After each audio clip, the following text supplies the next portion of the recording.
Hi everyone, and welcome to this video on how to turn the snake cube or the snake, it looks like the monster, like a monster but like a snake, into a cube. And the first step is that you try to find 3 strings of 3 cubes, and those are over here. That's the only position in the snake where you have 3 and another 3. And what you can do is you can combine them. So with this one on top, so you've combined the 3 and then you put it like this, you put it on top.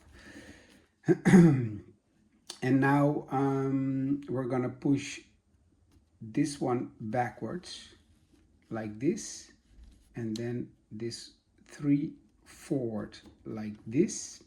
We're gonna do the same over here. So we're gonna, sometimes it's a little bit trying, but we're pushing that one backwards. And now you can see the other side, and this is where you can start to build. Actually, you can just snake it around.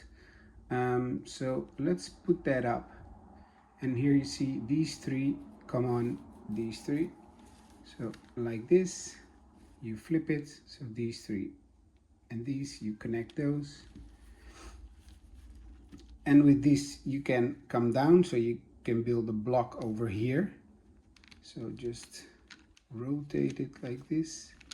It's a little bit squeezing. Sorry for the hustle, but it's like this. So now you got the square, you got a big 3, and you put it against it, and then you can snake it around like this, and your cube is complete.